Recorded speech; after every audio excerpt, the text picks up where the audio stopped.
El mensaje de este día quizás pueda parecer un poco fuerte, un poco confrontativo, pero necesitamos comprender algo, que cuando Dios nos quiere llevar a un nivel más alto, cuando Dios nos quiere llevar a avanzar, es necesario que la palabra nos pueda formar. Dios nunca tiene un pensamiento de hacerte sentir mal, ni el pensamiento ni la intención de acusarte, ni nada por el estilo, sino que tiene la intención de poder formar nuestra vida. Y si estamos en un tiempo donde como iglesia nos tenemos que levantar en pie de guerra, necesitamos poder estar fuertes y poder estar firmes y estar bien plantados en lo que Dios dice acerca de nosotros. Amén. Siempre hemos hablado acerca de cómo solían ser las congregaciones hace algunas décadas atrás. En algunos lugares quizás todavía se mantiene y da la impresión de que por ahí antes eran como más crueles, eran como más legalistas, como más rígidos. Uno tenía que venir vestido de cierta forma porque si no te miraban mal. Alguien lo ponían en disciplina porque cometía un error y le decían: bueno, hermanos, a partir de ahora fulanito de tal está en disciplina, no lo pueden saludar, no puede participar de la cena y va a estar sentado allí en el fondo. No sé si alguno viene de esa época, pero antes era como muy duro esto. Y por otro lado, hoy en día, recordando algunas de esas cosas como era antes, uno intenta ser más comprensible, más amoroso, más hospitalario, para que la gente no se sienta mal con todo esto. Y hemos dejado esas costumbres que eran por ahí más fuertes, más crueles, y está bien que lo hayamos dejado de hacer porque quizás era muy brusco todo esto. Y si bien también es cierto que hoy tenemos una nueva generación de creyentes, que les decía hoy a los hermanos de la mañana, que son los creyentes millennials, que son los que se convirtieron del año 2000 para acá, más o menos, que vienen con otra cultura, vienen con otra forma de pensar y que quizás no soportarían ser parte de las congregaciones de aquella época en las que las cosas eran mucho más rígidas. Yo creo que no se soportaría mucho que venga alguien a decirte: hermana, ¿por qué estuviste de pantalón el martes a las 3 de la tarde que te vi que estabas caminando por la plaza? Parece tonto, pero antes te decían así. Veían a la hermana que no estaba de pollera un día que no era de reunión y la hermana estaba en pecado. Si la similitud era como decir la hermana está de pantalón, es como decir la hermana está en adulterio. Era igual de grave el pecado, porque tenían otra forma de pensar. Hoy en día, las nuevas generaciones de creyentes, los que han conocido al Señor en estos últimos años, es muy probable que no soportarían esa rigidez en la congregación. Hoy vemos que por ahí mucha gente, o comparamos muchas veces, vieron que decimos que los jóvenes, los adolescentes de hoy en día, como que hoy tienen son una generación de cristal. Es lo que se habla mucho, porque se ofenden con facilidad, se enojan con facilidad, todo les causa tristeza, les causa depresión, y es como que son más sensibles de lo que por ahí solíamos hacer.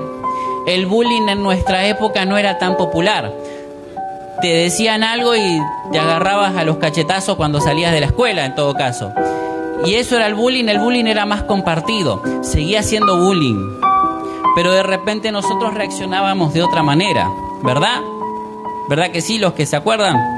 No estoy aprobando el pelearse ni nada por el estilo, pero es como que nosotros sabíamos enfrentarlo de otra manera, y hoy vemos que hay como una generación de cristal más sensible a todo esto, que por ahí depende más de las terapias, de los psicólogos, a nivel general hablando. Y ahora el problema es que esta hipersensibilidad se ha trasladado a la iglesia.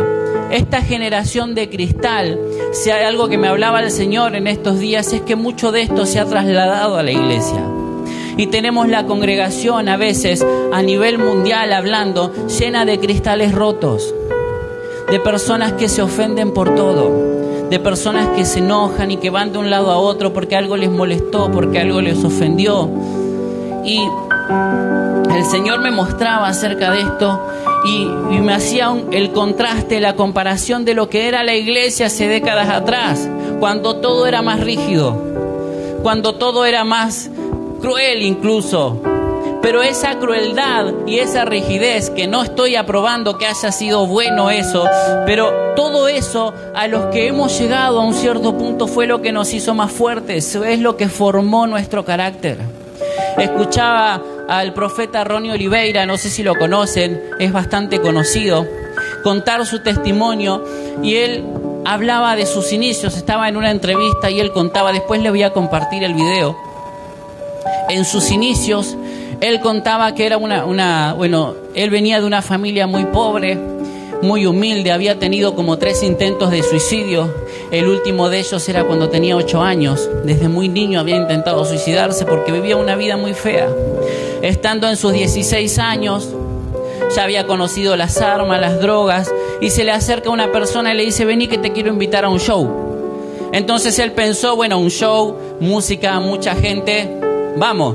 Y cuando llegó al lugar se encontró que era una campaña evangelística.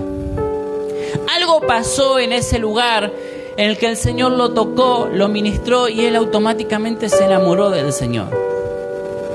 Él se convirtió al Señor verdaderamente en ese momento y se enamoró del Señor. Dice que le regalaron un Nuevo Testamento, esos que conocemos todos, y dice que se lo devoraba día y noche, todo el tiempo, y llegó a tener un hambre muy grande de parecerse al Señor. Él decía: yo quiero ser como el Señor, necesito buscar un lugar a donde congregarme, yo quiero parecerme cada vez más al Señor. Y dice que cuando llegó a la congregación a la que él encontró para congregarse, dice que en el momento que entró se sentó en un banco y todos los que estaban en el banco se abrieron así, lo dejaron solo, y una hermana le decía a otra: cuídate la cartera, que este muchachito no sabemos de dónde viene. Esa fue la bienvenida a la congregación. Entonces él se siguió congregando, y un día le dice al pastor: pastor, yo me quiero bautizar. Y él le dice: vos no te puedes bautizar porque no tenés ropa de creyente. Él andaba con un pantaloncito corto, que era lo único que tenía, unas cadenas y cosas así. Él le dice: vos no tenés ropa de creyente. Entonces, ¿dónde consigo esa ropa de creyente? ¿Cuál es la tienda para la ropa de creyente? Y no hay tienda, pero tenés que venir con ropa de creyente. Esa discriminación y ese menosprecio él recibió en ese momento. Dice que encontró un amigo, se acordó que tenía un amigo que se había apartado del Señor y dijo: este debe tener ropa de creyente. Y hizo un intercambio con él, le dio el pantalón, dice: yo tengo un pantalón de mundano, vos tenés un pantalón de creyente, cambiemos. Y cambió y consiguió un pantalón azul que lo usaba de lunes a lunes porque no tenía otra cosa. Y entonces él se iba a las reuniones con el pantalón azul y una hojota de cada color, porque era lo que tenía. Después le dijeron que tenía que tener zapatos, que no podía ir así, que quedaba mal. Y encontró unos zapatos en un contenedor, en la basura, los clavó y se puso esos zapatos negros para ir a todas las reuniones. Lo menospreciaban, pero él tenía hambre de Dios. No estoy aprobando el menosprecio, pero el Señor me hablaba acerca de esto, de cuáles son nuestras prioridades. No le importó todo lo demás, él tenía hambre por conocer al Señor. Él quería parecerse más al Señor. Dice que un día lo invitaron a una vigilia y él saltaba y adoraba al Señor y gritaba y le daba gloria a Dios, y la gente decía: mirá cómo sale ese grito desde el alma. Y él decía: el grito me salía de los pies porque los clavos le estaban perforando el pie, los clavos que le había puesto al zapato. Y él adoraba al Señor. Él adoraba al Señor, él quería conocer más del Señor.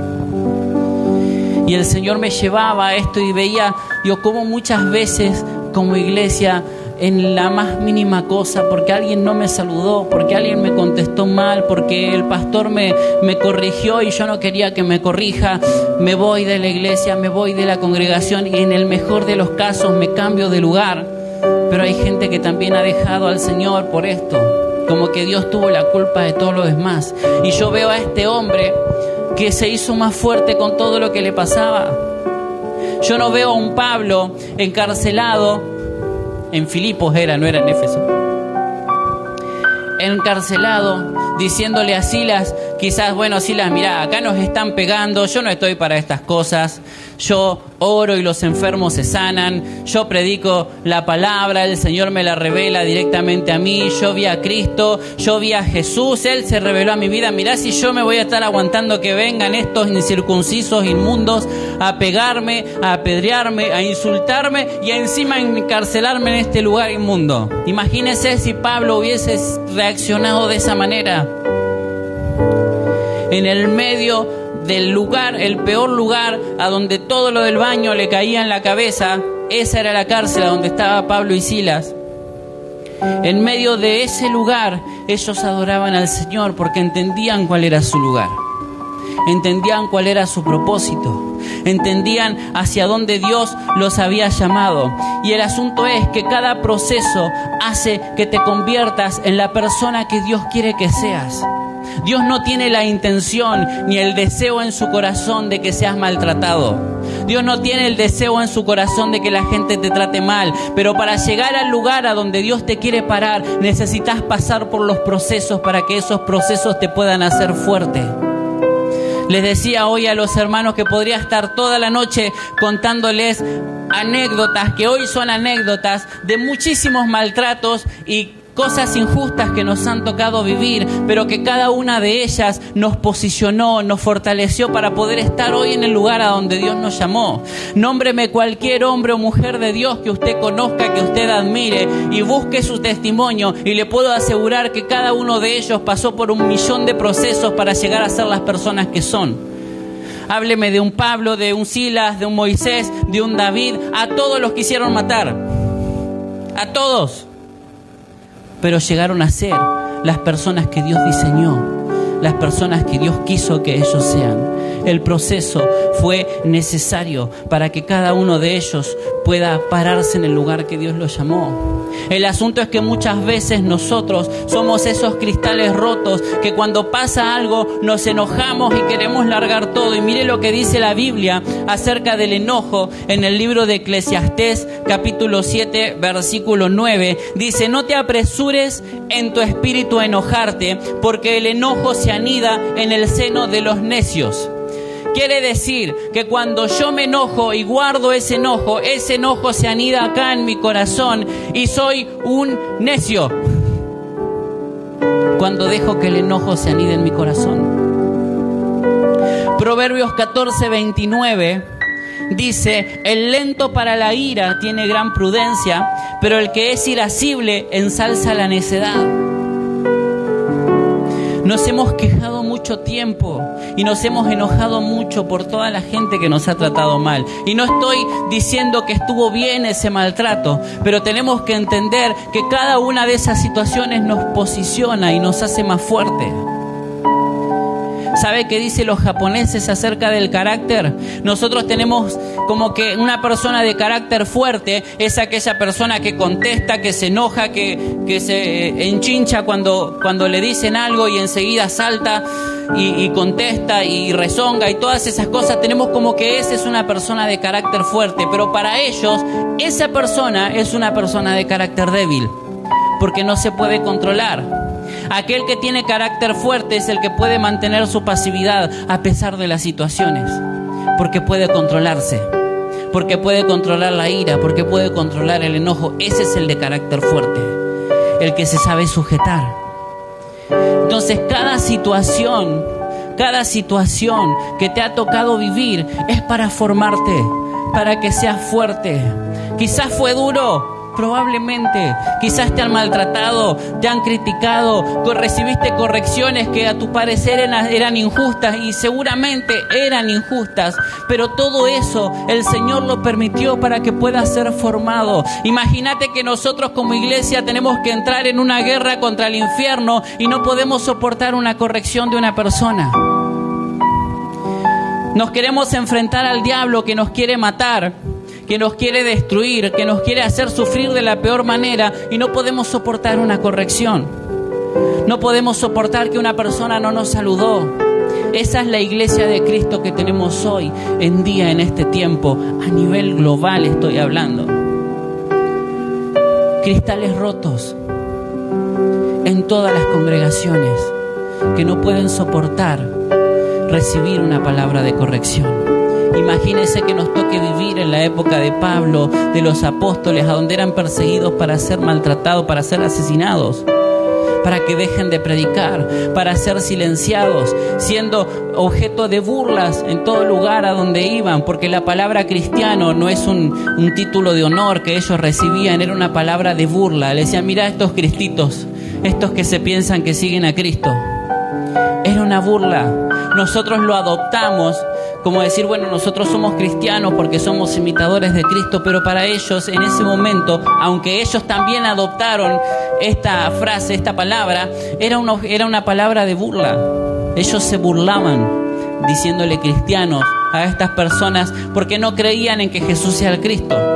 Entonces le decían, mirá, los cristitos, los cristianos que piensan que están siguiendo a Cristo.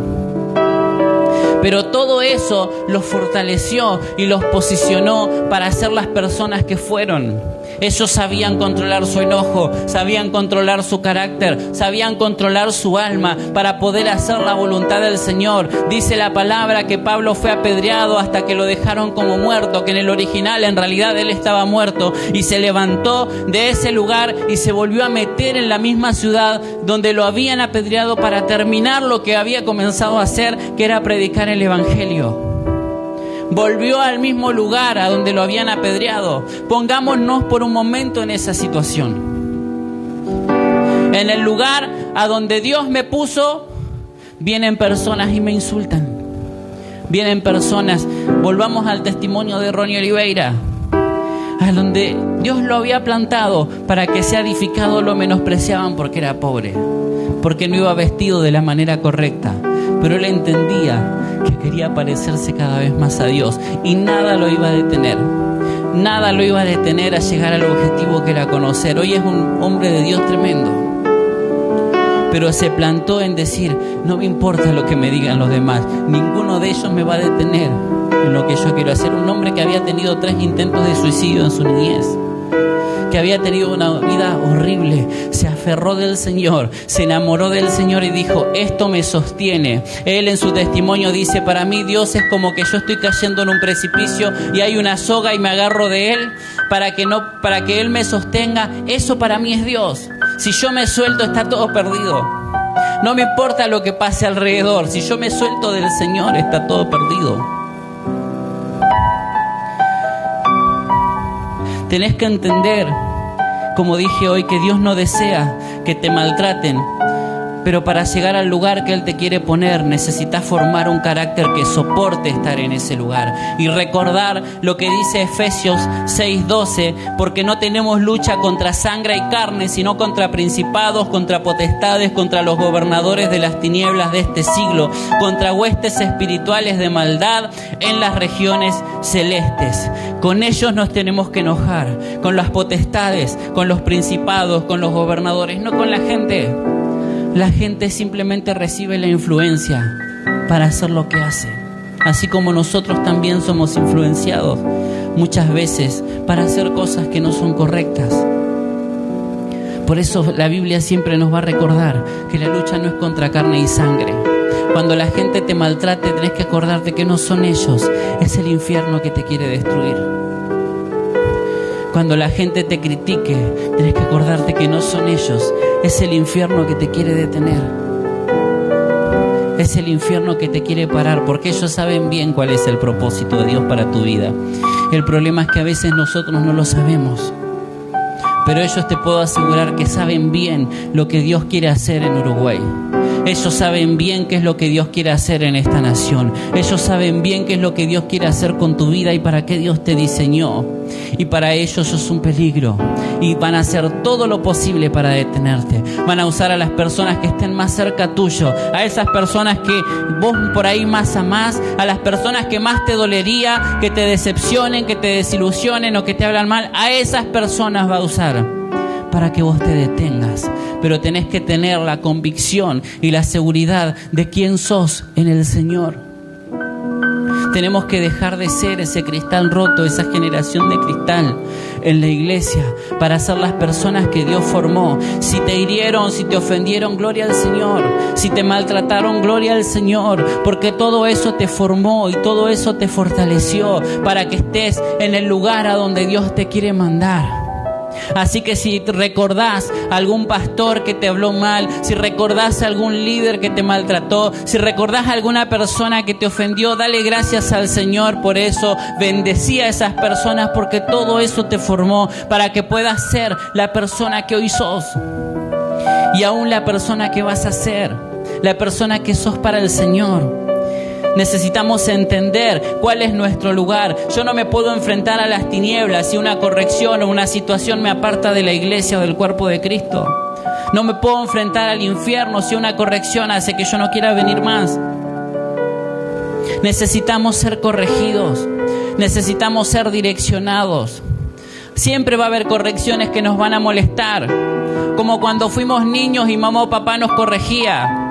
Seguramente ninguna de esas las recibimos con alegría. Gracias, papá, por rezongarme y ponerme en penitencia una semana. Gracias por no dejarme ver la tele. Aleluya, Dios te bendiga. No decíamos eso.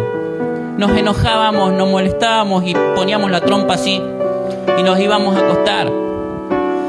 ¿Verdad? Ninguna corrección es agradable, pero es necesario para ser formados. Es necesario para poder estar y crecer correctamente. Es necesario que el Señor nos pueda formar. Dale gracias al Señor por cada persona que ayudó a que sea formado y que hoy pueda ser más fuerte. No seas más parte de esa generación de cristal. Sé parte de una iglesia que se levanta y que sabe quién es. No vamos a ser más una iglesia pasiva, que el diablo le haga lo que quiera porque se ofende por todo. Vamos a ser una iglesia que se pare en pie de guerra, entendiendo quiénes somos en Cristo, entendiendo lo que Dios formó. Y como dice la palabra, diga el débil, fuerte soy. Si en algún momento te sentiste débil, si en algún momento te sentiste mal, decí, fuerte soy en Cristo y me fortalezco en el poder de sus fuerzas. Todo lo puedo en Cristo que me fortalece. No soy una persona que se va a dejar vencer por el infierno. Soy una persona que soy más que vencedor en Cristo Jesús, porque todo lo que había que vencer, el Señor ya lo venció por mí. Yo solamente tengo que avanzar entendiendo quién soy en el Señor. No voy a dejarme destruir, no voy a dejarme detener, no voy a dejarme ofender. Voy a ser una persona inofendible que camine con la vista puesta en las cosas de arriba, en el nombre poderoso de Jesús. ¿Cuántos dicen amén y le dan gloria al Señor? Gracias, Jesús, te exaltamos, Rey, y te bendecimos. Ponete de pie en esta noche.